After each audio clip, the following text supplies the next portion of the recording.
Shefsky here, and welcome to Fantasy House. This is the world's #1 make-believe real estate podcast. I love doing this show because every week we get to go on a guided tour through a different person's imaginary dream home.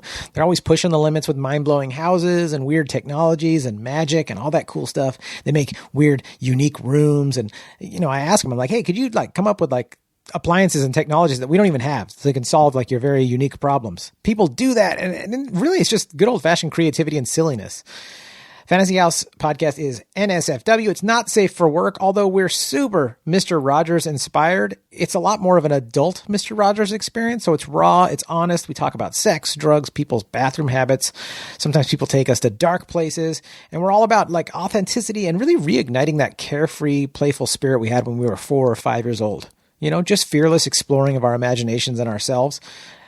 You remember that? I love that. I feel like we need that as adults too. And that's what I want to facilitate with Fantasy House. I want to inspire people to explore that again, get that feeling, that little fire lit inside for story time and imaginary make-believe time and just being ourselves.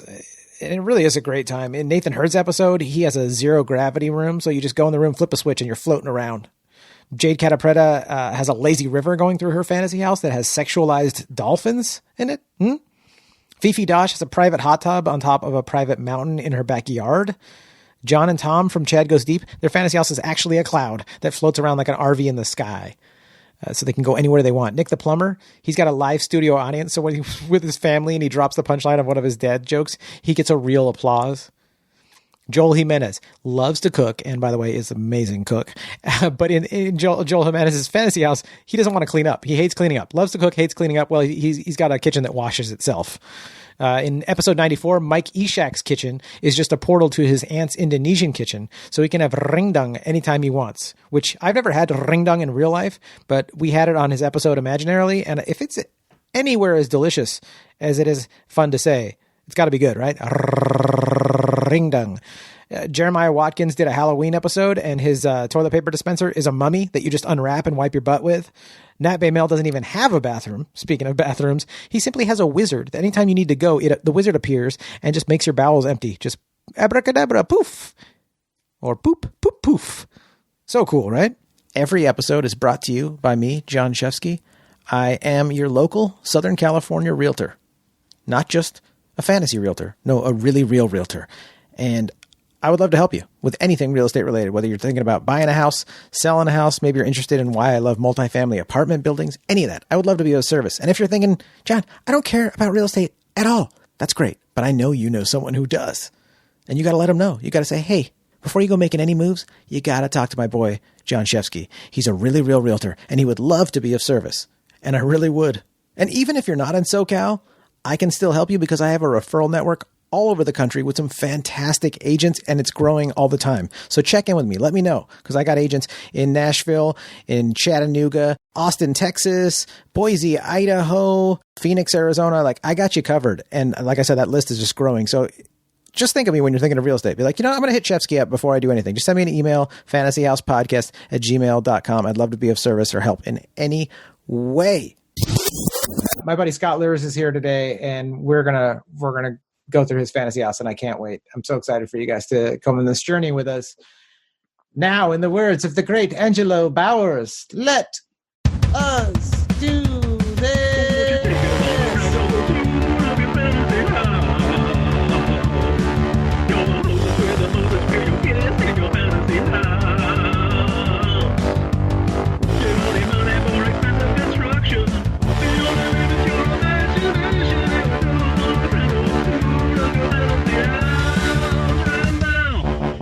Man, how are you? Pleasure to be here. Thank you so much for having me on. Yeah, thank you so much for making the time to do this. I'm so excited to get creatively comedy with you. It's going to be fun. Yeah, it's what's funny is people will be like, yeah, thanks for making the time. And it's you got to come up with an excuse not to do something these days. You know what I mean? It's there's not a lot of stuff getting in the way except snacking and eating constantly or playing video games. Oh, dude, I forgot that you're having you don't have kids. You're having the fun quarantine. You're like, me and my girl, we're just ordering pizza, drinking wine. I'm like, oh, that sounds great. Yeah. Although I haven't been drinking that much. Drinking during this whole thing has been too anxiety inducing for me. You know what I realized with drinking is I like drinking with like my friends. Oh, okay. And I don't really like drinking at home that much. Like sometimes like my girlfriend and I, like our anniversary, obviously we'll drink Yeah. wine and stuff at the house, or like if we're like playing video games or something sometime, like we're drinking a lot. But like I don't usually, like, there's a certain point in the night if I'm just drinking at the house where I'm just like, oh man, I don't want to be here. Like, I don't want to have to be at the house. I want to be able to go out and do whatever I want. And then I start getting like spiraling about the pandemic. Yeah. And the whole thing is like, we used to, I've been doing stand up and working in bars for 10 years. So it's like, I'm used to being in bars, and I like drinking with friends. And that's what it is. Yeah. I want to be able to order I want to be able to ask for some kind of rum that I don't have in the house. I want to be able to, and like talk to people about it and then complain about comedy and all that stuff. Yep. It's the Zoom things are not the same. I mean, it's for podcasting, it's great, but the Zoom parties people are having where it's like, it's not the same as hanging out. Because when you're hanging out at a bar, you can look at your phone for a couple of minutes or something like that while everyone's just sitting there. Yep. But on Zoom, it's like you're working the whole time. It's like you're doing the Hostel show in Santa Monica. You're not bombing, but you're not doing good. And the whole time you're just working to like make this guy from New Zealand understand what the fuck you're talking about or whatever. And that's what it feels like hanging out with your closest friends on Zoom. I feel like it's like after an hour you start getting exhausted and like your back is tightened up and you're like, it's like stressful to keep everyone engaged. Yeah. It's difficult. My wife's family did a Thanksgiving Zoom thing. Mm-hmm. So they talked for like an hour or so, but I can't do it for very long. 20 minutes and we're done. I like doing it right now for podcasting. It works out awesome. Totally. But podcasting is kind of like, we're not just like two people having a conversation. We're making a podcast. So it's work. So to do it with no work planned, it's like, it must be. Yeah. Just after a while, I'm like, this just is not how we were meant to like socialize. You know what I mean? And so, that not being able to drink with other people is like, I mean, I used to drink a lot. I used to go out a lot, at least like, or you hit the bar at like 1:00 with like after your show or after work with like other friends or something like that. Yeah. And you just get that hour in, or a lot of times we would stay after hours, but like, that's all I really need. But at home, it just starts feeling sad to me. So when do you think that's going to come back again? Like, how do you have a prediction for that? You're not going to be held to this. For being able to just go to a bar, comfortably go to a bar again. Yeah. Early 2022, maybe. Yeah. I mean, I think whatever's going to happen, it's all going to be outdoors the next year. Because even with that vaccine, it doesn't seem like they can get it to everyone. No, it's true. The realistic logistics of it. Yeah. Next year is done. And it's just done. As far as that kind of stuff goes, it's just done. Speaking of Portland, you remind me of like the Fred Armisen character. 2021 is over. It's done. I just feel like for like live comedy where you can jam 100 people into a small room, done at least till 2020. Yeah. And then like going into like, this crowded bars where like you sit in a corner and hang out with your friends or whatever. It's like, it's just like done. It's like everything will be outside. I mean, in LA, they don't even want you to go outside anymore. But I mean, like, in other places. That? But Scott, is that realistic? What they're saying? Here's the thing. I'm not trying to be like an antivirus person, because like I've been working during the pandemic, like I guess as a quote unquote essential worker, I guess, although until last week. But I understand, like I have a healthy respect for the virus, and like I definitely like turned down hanging out at people's apartments, like, and if some people are getting together and like drinking together in their apartments, and be like, I'm just not doing that, and I've like walked by places like restaurants or something, and it's in the sidewalk and it's like way too crowded, and I'm like, I'm not doing this. This is like ridiculous. But I do think there are ways that it can be done safely, and there have been people doing it safely. So I'm not like you shouldn't go out at all, but I'm also like, I hate this thing because it's always like a Republican talking point, but there is personal responsibility that everyone has to have during this pandemic. And if people were doing that, I don't think we would be in the situation that we're in right now. But I mean, so the new lockdowns, like especially the last week in Los Angeles, it's just starting to feel like bullshit. I mean, it honestly is. It's like shutting down outdoor dining. I totally understand the cases are completely spiking. And I definitely understand that there are some restaurants and bars that were not doing it responsibly, but like, Yeah. So you take that away, and you don't want people gathering inside their houses. But a lot of people now, they have nowhere else to go, so they're just going to hang out in each other's houses. And now, like a week later, they're like, "Oh yeah, now you can't hang out with other people inside your house either." And it's like people are going to start doing it to spite that. I feel like people are just done with this. You know what I mean? Yeah. Like to say you're not allowed to have like your neighbor come over to your house or something is like insane. And I'm not one of these people that it's like they're taking away our rights or whatever.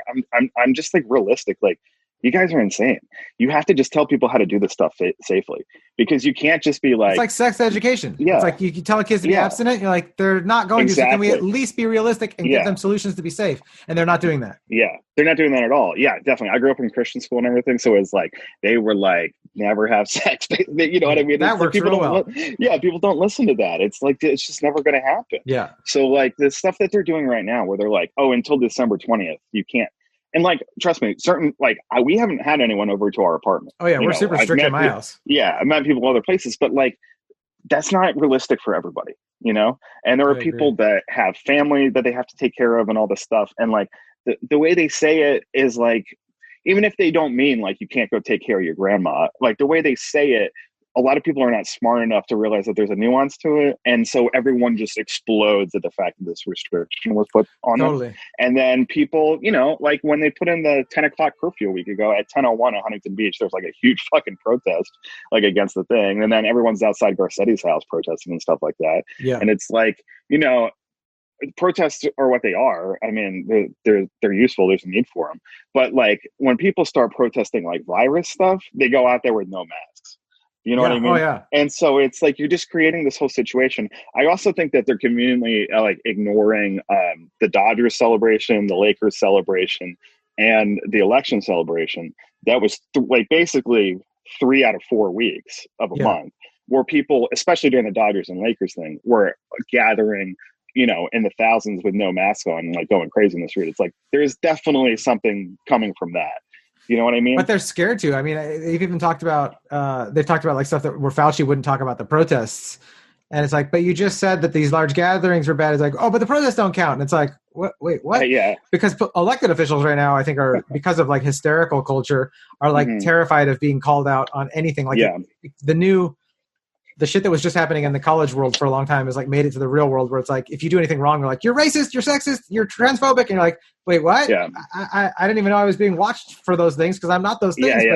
And so like even like big famous or elected officials are just like, oh, no, it's cool if you guys get together for that. That we have nothing against because they don't want you coming to their house anyway. They want to get doxxed. And that's a shame because then like reasonable adults are like, no, I still want to have this conversation. I want to hear what the pros have to say. It's like, oh, the pros are scared to even talk truth with you right now. I'm like, fuck, dog, that's not a good sign. Yeah, I mean, like, and trust me, like the protests were important. I understand the need for them. But instead of like, you know, there's a way to, and I, you know, a lot of the protest people were wearing masks or whatever. Obviously, not all of them. And obviously, I think it's disingenuous to say that there was no COVID cases that arose from the protests, which some people like in my friends tell me that online, they're like, no, not a single one. I'm like, okay, yeah, not a single one. It's like, guys, get fucking real.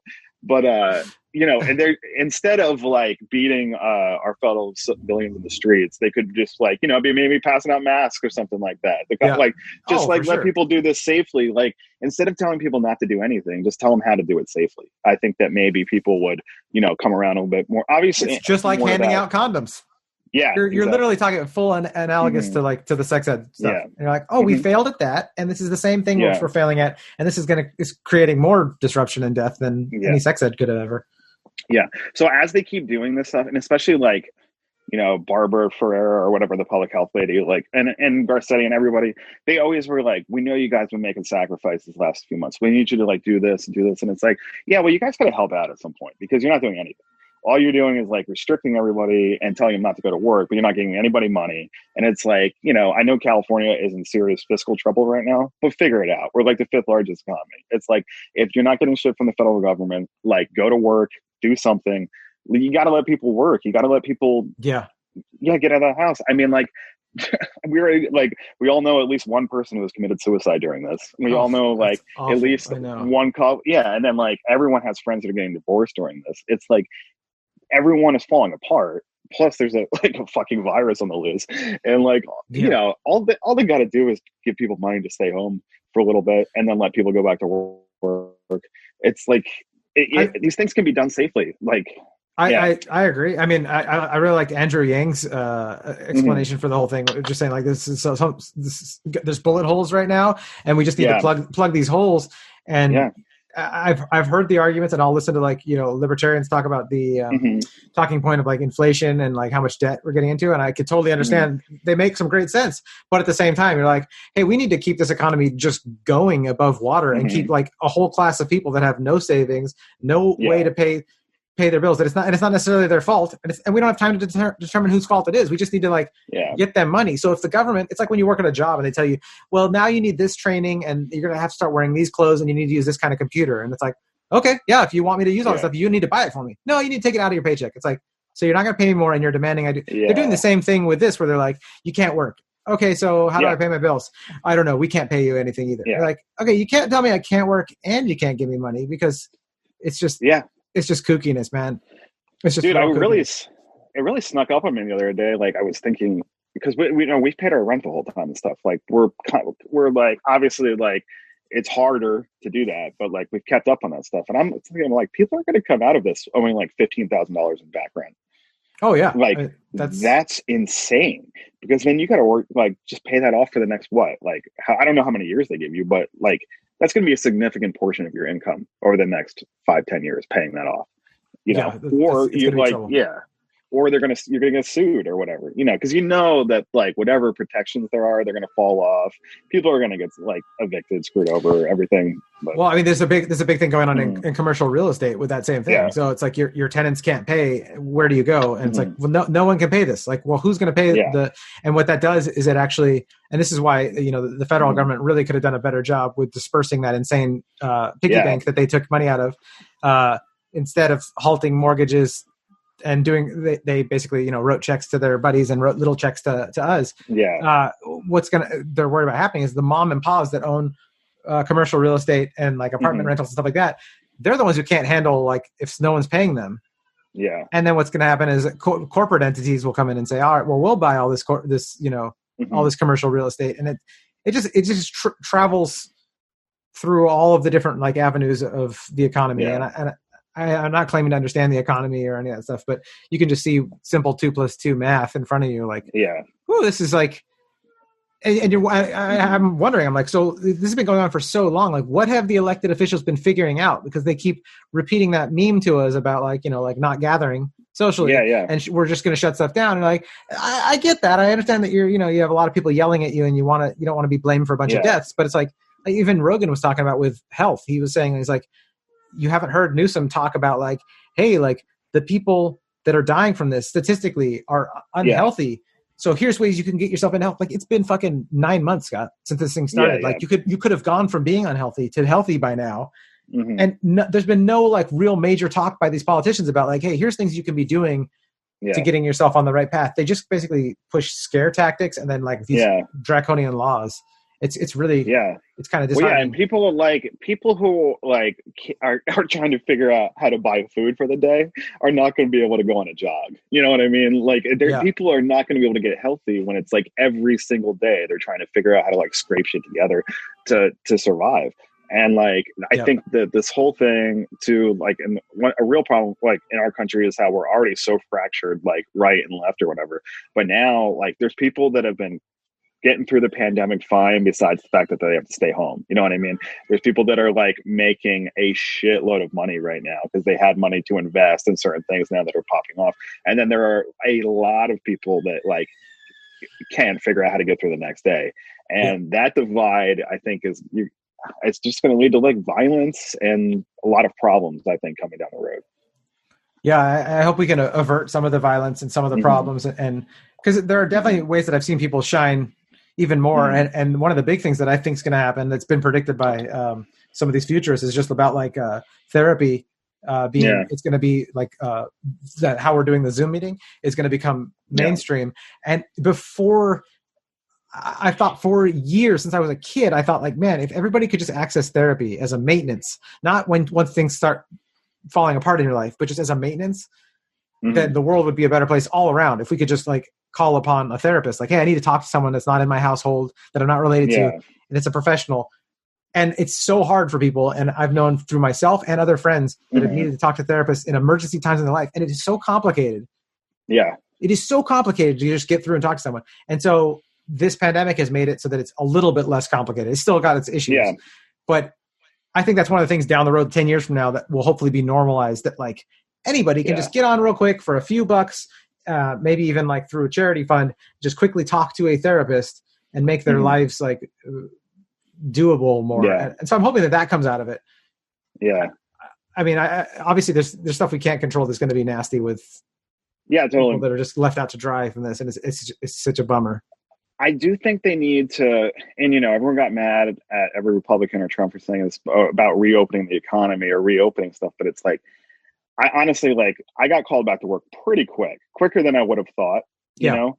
Like, as soon as right around the protests is when they were like, let's get this shit back open. You know what I mean? So they were like maybe people relax or whatever. And so when I got that call, it's like, and we'd only been home for a couple of months, but the fear level of like the virus was like peak. And so like, I couldn't believe I was getting called back to work, but for whatever reason, like you get called back and you don't get unemployment and stuff like that. So you're kind of like in a bind, like in these kind of scenarios. So normally I could totally see that and be like, okay, that's that's fair enough. But when it comes to a virus, especially with how bad, like the information was, so like, I felt like that was such a weird thing to do to people, because like people are scared for their health in this situation. This isn't like their comfort or their political views. This is like straight up your health. So this is a weird bind that you got put in. This happened with a lot of jobs. Well, a lot of jobs. And, I, to their credit, like I work at a couple bars, and one of them, especially like is really like above board, like by the book company. And they offered to furlough whoever wanted to, but like, you don't really know what that means. You know what I mean? Like at the time it's like, okay, you can get furloughed because you don't want to come back to work. You can stay on unemployment, but like, obviously the 600 was going to run out, and it did. And then it's like, furlough, like you can come back, you still have the job, but by the time you were going to come back, like, is there other people that are already working your shifts? Then there's no way for you to really come back. So you're not fired, but like, you can't really, at a certain point, like I think there was definitely people that wanted to come back who had already been theoretically replaced. You know what I mean? Like, so it was just like the way it was presented was like, I better go back to work. And I went through like every like stage of grief, like denial, everything, or like, the whole thing, all 7. Back. Yeah. And when we were like literally like this, because I work downtown, like I remember I was at a training meeting on like how we're going to do this safely, and you literally are just hearing like cops beat up people outside and shit. It was like in the middle of that and stuff. But once you get back into it, the whole thing, and I've been in this industry forever, is like you're taking care of people, you're making them feel okay about what's going on. It's hospitality. And like you start getting back into it, and even though the people that were coming out were utter nightmares, you could tell like people needed this. Yeah. You know what I mean? And like since everything was outside, like I work at 2 different places. I was working full time, like five days a week at 2 of these different places. Neither place had any cases of COVID. Either among the staff or like no customer got it there. So like there was a way to do it safely. Now I'm not saying people weren't nightmares. I remember like the first week being back at work, I saw strangers like making out and shit. And I was like, how is this even possible? You know what I mean? But where did they have their masks? Where they drop their mask down their chin? Their masks were fucking gone because, once you sit down at the table, you don't have to take the mask off. And also they opened up bars for like a week. I don't know if you remember that. Like everything was open like inside. Like regular bars with no food could be open inside at limited capacity for like 1 week. And then everyone was like, no, this is not working out. Like people were getting COVID at other places and stuff. Yeah. But like, so I remember like that first week working inside, looking around, I'm like, these people don't care about this virus. Like everyone's just making out. Like it's like people are like throwing up and shit like that. I'm like, this is unbelievable. Like people get like, even the staff too. Blackout drunk. Yeah, like in the beginning, like the staff, there's this one guy who's so funny, but like he just was blackout drunk, wandering around the bar, like with like 2 drinks and like a drink in each hand, and we're like, all right, he's cut off, and he's like one of our coworkers, he's on the clock, and it's like, I'm like, dude, we can't enforce the rules if you're doing this or whatever. But after like the first initial week or whatever, we like everyone got their shit together, and it was like, okay. Because also my coworkers were terrified in the beginning too. Everyone was terrified. Yeah, I mean, I was terrified. People were just drinking like at work, like just to like loosen up and not be super scared. Yeah, because they're like scared to be there or whatever. But once that we got it together, I mean, trust me, it was a nightmare. It was challenging. It was like physically working harder than you had to in forever, because you're not just standing behind a bar making cocktails, like listening to people's problems anymore. You're like running around, fucking like cleaning up tables, serving, doing everything, like carrying huge beer steins, like way too far, because everything is outside now. And it's like you're working as hard as you can for probably half the money that you used to make. Yeah. With the clientele that is just people that do not care. And your whole job is to make them care about the virus. Like, besides serve them and do everything else, it's like your job is to be like, you have to social distance, like making sure people don't do what you do in a bar, which is wander over and talk to strangers and guys hitting on girls and all this stuff. So people, that's what they want to do, and you can't let them do it. And you're almost like a jail guard or something like that, at the same time that you're serving people alcohol. And so it was definitely super challenging. It was definitely at times a nightmare, but it's like, I was laughing every day with my coworkers. You know what I mean? There was a lot of gallows humor type situation going on. Yeah. My girlfriend works with me at both of the bars. So like we were there getting through this together. But importantly, I think it let me realize that like you can go out and do stuff safely, because I think, and there's a lot of people I know that are like this, that have not worked and haven't really left their apartments. Like, if I was just now going back to work 9 months later or whatever, however long it's been now, I would be still scared to leave my apartment. You know what I mean? Like, there was so much fear in the beginning. And if I've had that fear like the entire time, I think like it would almost change me as a person. Do you know what I mean? Totally. Yeah. Like just your neuroplasticity or whatever of like the way you view the outside. I mean, dude, I have nightmares now where I'm like, I'll be somewhere and I'll be like, I'm not wearing my mask. Oh my God, I've got the disease. Yeah. And like, it'll be this weird ass dream. And I'll wake up from that being like, wait, what the fuck? Like, what is this like naked at school dream now that you don't have your mask on? Yeah. It's so weird. And you're like, oh, it's just in my brain. And we won't know. Maybe 10 years from now, it won't be a thing. My brother tells me, he's like, you're not going to be thinking about the way you do right now. Trust me, you're going to get over it. Yeah. But right now I'm just like, this seems like forever changed weirdness.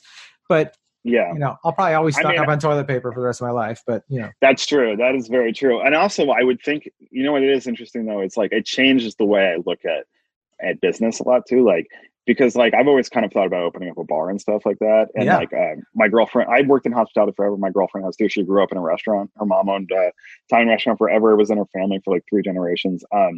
So her mom was saying something interesting, which is like, well, this whole thing has taught you how to set up to be essential. You have to, if you're going to buy any kind of like, or open up any kind of business like that, have a place where people can pick up stuff curbside. Like if you're going to be retail or whatever, like have that. If you're a restaurant, have a big outdoor area in case something like this happens again. Like, and also I like hate hearing that, by the way. I know. When people say that, dude. Oh, dude. Or it's going to happen again, you mean? When people say like, now we know this in case there's another one. I was like, motherfucker, we haven't got through this one yet. Don't even. It's like when my grandma used to talk about what she was going to have for breakfast the next day. It's like, we're at dinner right now, Bubby. I don't need to hear about breakfast. That's how I feel about this, but in a much more negative way. Right. But no, I mean, I've definitely like been like kind of in my dreams or whatever, just like, not actually dreaming, but like just like looking at commercial properties. Like, I'm like, oh, I know a bar that had this and it's out of business. I'm like, there it is. I wonder what you can get the lease for right now. Like, there are definitely ways to take this and apply it to like making money for sure. You're learning. You're coming up with strategies for the future from what you're learning in this. Do you want to give us a tour of your fantasy house? Oh yeah, man, let's do it. Let's do it. All right. Do you lead me through this or to start talking? Yeah. So right now, just imagine that we're flying an orange drone, the fantasy house drone, over to the geographic location, and just paint a picture for us. Describe it. Great. Tell me what we're looking at. So geographically, here's the thing with me. Like, I kind of grew up in the country in New Jersey. Believe it or not, we do have country and forests in New Jersey. It's not just like toxic waste plants. Like I know people just think it's like that. So it was very idyllic. It's like literally like the county I grew up in is, I don't know where they got this rating, but they're like #1 safest place to raise kids. Like everything is like, you got at least an acre or whatever. It's very nice. But growing up there, it was like the perfect place to grow up. I felt totally safe. And like, it was just, it's like literally like like wood covered bridges, like leading through like these like picturesque views. But the whole time I just wanted to go to New York every day. Like I'm like, I want to be in the city. I want to be in the city. I want to move to LA. I want to move to LA. And then the entire time I've been living in LA or any time in the city, I'm like, I want to be in the mountains. I want to be in the mountains. I hate being in the city. Like, so I wanted both. So that's kind of like, either, like basically my ideal location is like in this little like forested area, kind of where I grew up in New Jersey.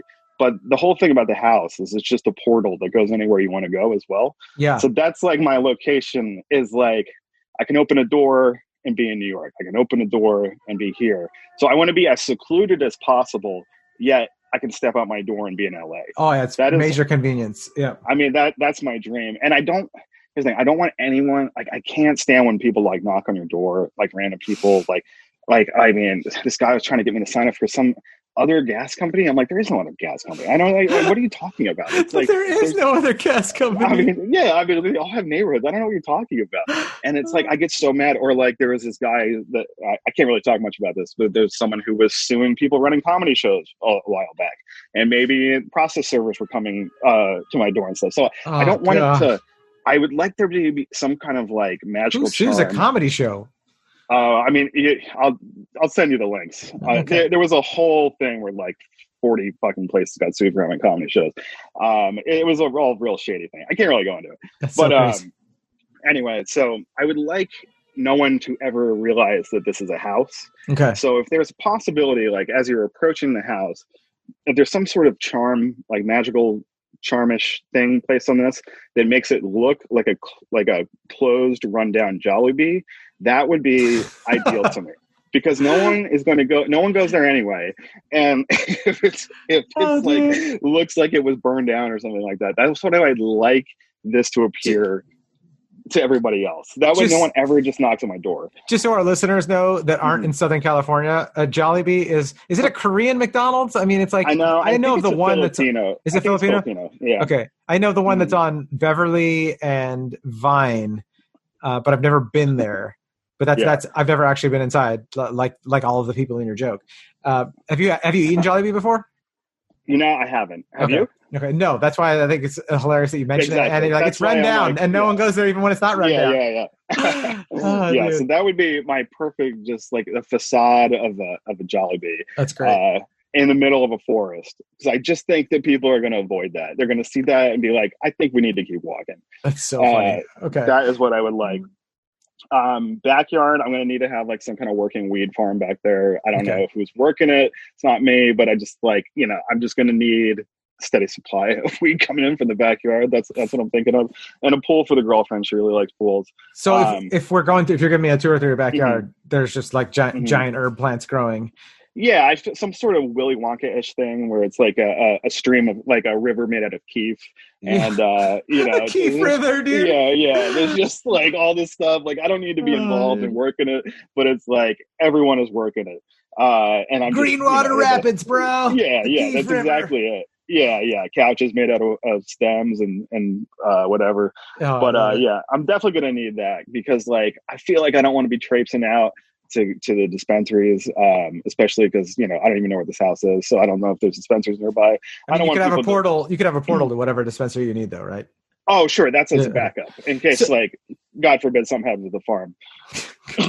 Bring God into this one. God forbid anything happens to the farm. What's the strand that you're going to show me that we're going to? I don't really smoke herb anymore, but I will on this show for you right now. I just need any kind of heavy indica. I don't know the names of things anymore. I used to care about that. You'd be like, oh, you got to get the blue drink or whatever. But it's like, no, just one of those couch ones. Those ones that just puts you down. Okay, that's all I need. We'll call it a. If the pandemic has taught me anything, I'm pretty happy being high on the couch. Well, let's just call it the Pandy Kush. Yeah, there you go. I love it. Some Pandy Kush. Yeah. Now, as far as like the master bedroom, and this is where all the portals come into play too. Like, I like the idea of like huge master bedroom. And all right, I have like a small dog, like a 12-pound dog. It's not super small, but 12 pounds. Yeah. And when he's on like a piece of furniture, like the bed, it's like, say a 12-pound dog is on a king bed. that's like a giant space for them. Yeah. So I would like pretty much every piece of furniture to be scaled like that for me. Yeah. So where it feels like the bed is like where I would have room to roll back and forth like 8 times. You know what I mean? Totally. I want giant, oversized, comfortable furniture, like bed, every kind of thing like that. I would like one side of the master bedroom to be like a balcony that goes out overlooking the beach, you know, very nice. And then the other side, I would like Big Bear style, where like you open a door, put on your skis, and then you're just on the slopes. You know what I mean? Totally. To me, that would be perfect. Let's see, the kitchen. I would like just a regular ass kitchen. I don't know how to cook. My girl knows how to cook; she's pretty good at it. But I don't know how to cook much. But it's just a regular ass kitchen. But there are also doors all in this kitchen leading to my favorite restaurants all over the country. Okay, let's go. Let's go to this. This is getting exciting. Okay, let's go. Oh yeah. Door number 1. Where are we going? Okay, I mean, for comfort food, I always go to Masa, Echo Park. I don't know if you've been there before. It's I haven't, but I know of it. Yeah, Chicago deep dish place. It's like when I moved to LA, I lived right like behind that place. I used to go there like all the time for takeout. I brought my family there. Like my girlfriend and I go there all the time. They know we were in the hospitality industry, so they're always super nice to us. We're always kind of talking shop, you know. And during the pandemic, it's been like my comfort food because like we live pretty close by to it. And it's like it's still like ordering there like once a week at least. It's like, you know, they've handled everything very safely too, which made me real happy about that. But yeah, so that's like one of my go-tos. There's another. What would we order? What would be the food that we'd order from there? Oh well, man, there's a lot of options. But deep dish, if we got a lot of time, this takes 45 minutes to cook. If we got time, we're doing deep dish. They have lots of cheese deep dish. That's probably my favorite. I think they have the best mozzarella sticks in town. Okay. So you got to do that. They got the chicken parm pasta. I like a lot. And they also have one of the best one of the best hamburgers in town too. Really? Right, yeah. And then, so let's say it's breakfast. I'm opening another door to one of my other super comfort food spots during the pandemic.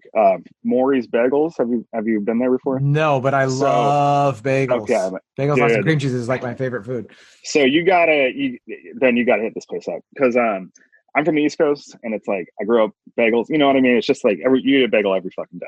Yeah. And then the whole time we've been in LA, it's like, yeah, you can go to Brooklyn Bagel. It fucking sucks. You can go to like wherever. Every time someone's like, yeah, I gotta get a bagel spot, I'm like, this fucking sucks, guys. Like, Bagel Broker is good on Beverly. In like, it's okay. It's okay. I used to work at the Grove, and I would go there. I'm like, it's okay, but it's not. If you're from like Jersey or New York, it's like it's just not. It's just not right. Okay. Yeah. And now I'm excited to go to your bagel place. Oh yeah. So this guy Maury's is like this is like 2 blocks from me. So it's over in Westlake, not the one in the Valley, Westlake, MacArthur Park area or whatever. Okay. Real small place or whatever, but he's been open like the whole pandemic long. Like they never closed. Yeah. And so it's like legit. It's legit like New York East Coast bagel.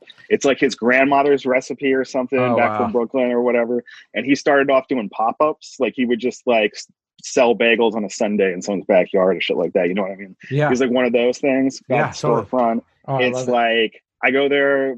I'm still going there like several times a week. Everybody knows my name. They throw in extra bagels. You know what I mean? Because they're like, oh, it's the end of the day. Here, grab this one. But they got my favorite is the salt bagel. You got to do the salt. It's pretty amazing. Lisa likes the Japanese curry bagel, but they never had that. Yeah, no, it's the same. But then they have all like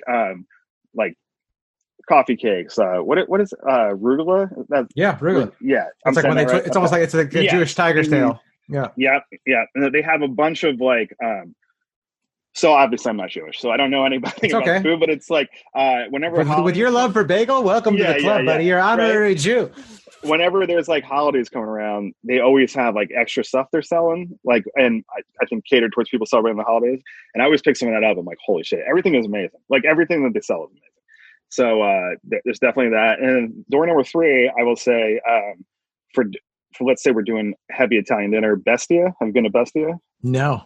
Okay, Bestia is like the best Italian restaurant I think in the city, or it's one of the best restaurants in the city. It's downtown. You used to not be able to get into it. It was like it would be like 6 months to a year to get a reservation. Oh wow! And then the pandemic happened, and they had we have a few tables open. Yeah. Like how I feel about the people that come to the bars now. I'm like, this is the lowest of the low. This is how Bestia felt when me and my girlfriend went in to celebrate her anniversary last week. We got in right under the wire right before they shut it down. But dude, it was like lamb neck. I didn't even know that was a fucking thing that you could eat. I mean, the pizza is like some of the best pizza I've ever had in the world. I mean, it's honestly one of the best dinners I've ever had in my life. And I honestly thank God for the coronavirus, because I don't think I ever would have gotten a chance to eat it. Yeah. And then what's so funny about hospitality is like, we're there, we're having bottles of wine or whatever. I walk to go to the restroom, and then a regular at one of our bars is working there. And I'm like, oh shit, I didn't even know you worked there. All someone getting dessert sent over or whatever. Oh, it's the best. Yeah. These are the kind of options I want in the kitchen. You know, I want to be able to open the door and go to the Pizza Hut in Flemington, New Jersey in the mid 90s when it was a sit down restaurant. You remember Pizza Hut used to be nice? I don't remember that. It was a sit down. Yeah, I had birthday parties at Pizza Hut. It was a sit down and a salad bar. Oh, yeah. It was like, and the pizza tasted good. I live a block from a Pizza Hut right now, and I haven't been there once, like in the 4 years I lived here, because it seems disgusting. But like back then, I was like, it was like stuffed crust was like the shit. You know what I mean? But dude, I can't stand stuffed crust. I've had it. My father-in-law ordered it. Before the pandemic, and I was just like, nope. There's already cheese on top of this pizza. I want the crust to be not cheese filled. But dude, if you have the is it called Masa? Masa, yeah. Yeah, Masa. It's hard to go back to like crappy pizza. Like, if I never have crappy pizza again, I won't miss it. But like, what good pizza, dude? I used to go to a place. We'll go back to the Doors in a second. Called Hollywood Pies. I don't know if they're still around, but Hollywood Pies was really good on Pico. Yeah, but yeah, this is just the kind of stuff I want, where it's just like you open a door, it's right there. The things that you want to live in a city and pay fucking exorbitant rent and work dead end jobs and like fucking get nowhere in life. It's because we have these things here, dude. And you can get to them whenever you want. And so I want to be living in the forest with easy access to these. Yeah, things. Dude. You want to have your pizza and eat it too. Exactly. That's exactly what I want. It's the same thing in the bathroom, man. I want to be able to open like doors in the bathroom and end up in like some of the best bathrooms I've ever been in, like the Hollywood Hotel bathroom. Do you remember that? Somehow it's like the shittiest fucking hotel. And did you ever do comedy over there? Wait, is the Hollywood Hotel the one on that we Vermont and like Lexington, Vermont, Santa Monica-ish? That's the one we go underground. Underground, yes. Oh yeah, I used to come there all the time. Yeah. Now the bathroom there. If you go into the bathroom down there, it is like one of the nicest bathrooms I have ever been into. It's like a Tommy Bahama store bathroom. It's got the full oak doors. Yeah, the full oak doors. They go down to the floor. Dude, I've gone to that bathroom a ton of times. Yes, it has the Dyson Airblade. That's right. I used to stop there and not even like go in comedy. I'd be driving by and I'd pull in. I'm like, this is the bathroom I need. I might George Costanza from Seinfeld like that, where he's always like concerned about the bath. Yeah. Same here. You sure you're not Jewish? You sure you're not Jewish? Is it? I might have a little. Luhrs? Luhrs and Steenenberg? Yeah. Is it possible? Yeah, dude, I'm the same way with bathrooms. I like the idea of like, being able to traipse into different bathrooms that I've enjoyed over the years. My church growing up used to have a great bathroom too. Yeah. It was like it was like an upstairs, like out of the way one. It was like spent a lot of time hanging out in there and avoiding the church service. Some of these I would just love that. I also would be interested in a toilet in the bathroom where it's like kind of not a recliner, but it's like, first class. Not that I've ever flown it, but you see they turn into beds, those seats. One of those where you're just laying back and you can just take a shit laying down. I'm very interested in seeing what would happen with it. Just take a shit laying down. You're like, it's actually the healthiest way. Dude, I love it. Yeah. And then like, I guess the other, this doesn't need to be a big house because again, it's all about the doors. Yeah. Every door leads to where you want to be. But, I would say the last thing, like the living room, I don't think it would be a traditional living room. I'd like to have I'm a big tiki bar person. Yeah, I know I'm a white guy in my 30s. Like, okay, but, you just be you. Like Wanda Sykes, just be me. Yeah. So I'd like the idea of the living room being basically like a tiki bar that I can operate. I can go behind the bar, mix myself a drink, and then have a giant like movie. Basically, I was going to say projector, but why not just have a full movie screen? And there, like my girlfriend and I can watch our shows and play Overcooked. I don't know if you ever play Overcooked. It's a cartoon game for PlayStation where you basically are working in a restaurant because we have such a sickness that even you like, come home and you play. Yeah. And that's what's funny is like in Overcooked, like you're trying to like put all these meals together, but like the kitchen, like a car drives through it or like everything is on fire, and it's almost like really working during the pandemic, like at a bar. It's like it really feels like it, like all the shit that's going wrong. So I would like but the problem is our TV is not that big, and sometimes it's hard to see what's happening on the TV. So I would love like a big ass TV, giant movie theater. But the same thing, the living room, you got the bar, I got the movie theater, but we've still got doors. We got doors that allow me to go to every bar that I enjoy in LA, like, you know, the bar in the Comedy Store kitchen. Dude. Yeah, Tiki Tea on Sunset, like one of the oldest like tiki bars in LA. You know, walking into like, you know, McSorley's in New York. I'm like, I want to eat some fucking onions and drink at a bar that's been around since the 1800s. And they only serve two kinds of beer, light and dark. So like, I just want to open that door and go to that. And then it's like, you know, you're partying with people. Like, you guys want to come over for a drink? You open the door back up. We're in the tiki bar. We're playing Overcooked. We're having a great time. What are we drinking from the tiki bar, by the way, so I can have a fantasy drink with you right now? Dude, I mean, probably my favorite drink of all time is going to be a daiquiri made with, there's a certain pineapple rum. It's called, well, it's funny. So I think they're changing their name because of the culture. But this company is called Plantation Rum, and I think they're changing their name. But right now, it's actually a very well-priced bottle of rum.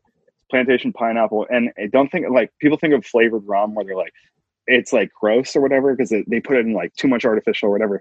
This stuff is like distilled with pineapple, so it's like very light. You only get it on the back end, and you mix it as a daiquiri. So you just have lime, simple syrup, just sugar, and this rum, and we're sipping on those. We're having a great time. You start blacking out after like 3 of them. Rum drinks are so strong. That's like I guess that's what I just like getting fucked up with people. So like, rum drinks, it's like you're on your second and you're like, should we get a third? And when you get to third, you're like, we're not going to remember this night. Like, we're just going to fucking cover. Yeah. We're not going to remember this Fantasy House episode. Yeah. We're on our third rum drink. Yeah. So yeah, I just want, doors to my favorite bars, doors to my favorite movie theaters. You got the AMC at Universal Studios. That's a good one. What would we see if we're going to your favorite theater right now? AMC at Universal Studios. Dude, we're seeing the new Fast and Furious that got pushed back a year after the pandemic. We're seeing that. I've seen most of the Fast and Furious movies at the Universal Studios AMC. Oh, that's so funny. Great place to see it. You get a great crowd there. Everyone's really excited about it. They do have a bar there, which is fun. It's called McGuffin's, which I think is like that name that people would use when they wrote a script they weren't proud of or something like that. Oh, okay. So there's like there's a reason for that. It's like a pseudonym that people would use when they, I didn't know that, but that's McGuff. Yeah. And so there's a bar named that inside the AMC. Pretty fun. That's awesome. Yeah. Is there anywhere also else? Dodger Stadium. Oh, we'd be going to Dodger Stadium? Oh, man. Yeah, because we were going to watch the game. So, like, what I used to do when I lived in Echo Park, when I first moved to Echo Park, it was before that guy got stabbed in the parking lot. Remember that was like a big thing where the Dodgers, like, some of the Dodgers fans stabbed like an Angels fan and beat him to almost death. He's like, that guy is like bedridden now and has to live with his family. Like, taken care of. So before that happened, tribalism, folks. I told you it was bad. Yeah. You used to be able to go to Dodger Stadium, like at the seventh inning or like sixth or seventh inning, and if the game wasn't sold out, they would let you in for free in the sixth inning to see the last few innings. That's awesome. So my friends and I, like, and I hadn't really been into baseball at all, but we would go to the shortstop, the bar that's right by it. Yeah. Just drink, watch the game there, and then walk up the hill and then be in the game, like be in the stands. Oh, that's like so cool. Inning. Yeah. Now, after the stabbing, they took that away. You couldn't do that anymore. Why? They started tightening down. I don't know why, but they were just like, hey, let's like make things a little more streamlined and more secure. A little bit more secure. And not have people wandering and wasted from a bar down the street. I guess that answers my question. Why? You're like, well, let me explain it, John. But I'd like to recreate that where we're hanging out in the tiki bar for the first 6 innings, and all of a sudden we walk in, we open a door, we're behind home plate. That sounds great. I love that. I haven't been to a Dodger game in a long time, but I know my wife would love to go soon too. I usually go to a few a year, and usually bad seats because those are the cheap. Oh, same here. Oh yeah. But for last December, I was working at 3 bars, and I was making so much money. I blew a bunch of money on tickets like behind home plate. Oh, like nice. Like basically not front row, but like field level. Yeah. And, and I got like a decent deal on StubHub or whatever. And it was for opening weekend. It was for like the games, tickets for the second and third game of the season, opening weekends against the Giants. And then the pandemic happened. And I was like, I've never sat that close. And now I know I never will. I sort of feel like the pandemic happened because I bought those tickets. That was it. That was the butterfly effect. Something happened in our universe. Yeah. This dimension will never be the same. Yeah. God was like, whoa. He can't have a good time like that. We got to put a stop to this. All shall pay. Oh, dude. Yeah. So rad. Well, is there anything else we need to see in your fantasy? I think so rad. It's just access to wherever you want to be, but also you're not living in the fucking miserable city of Los Angeles. I love it. Well, thank you so much for doing this, dude. Dude, it was super fun, man. It was so good catching up with you and talking about this stuff. Same here, man. So great. Where do you want people to find you anywhere? The only thing I really engage in right now is Twitter. So I'm at Luhrsman on Twitter, LUHRSMAN. If you wanted to see people chronicle the working in the service industry during a pandemic, I have a lot of tweets on there about that. So you can go back and read that, and we'll see what I pivot towards the next. Did just apply to work at a COVID testing site, so you might get a lot of tweets about what that's like. Oh, hell yeah. So, follow me on there, and it's a lot of fun. And if we ever open back up for comedy, you'll have to check out Chatterbox Comedy Night, Sunday nights out in Covina. Some of the best times ever, dude. I used to have such fun. I mean, everybody has just glory stories. That's why people recorded their albums there, because it's just so many fun sets at the Chatterbox. It was just a good hang. It was outside of the city enough where it felt like it was outside the industry, but then people got stuff from sets they filmed there too. So it was cool. We kind of straddled both worlds.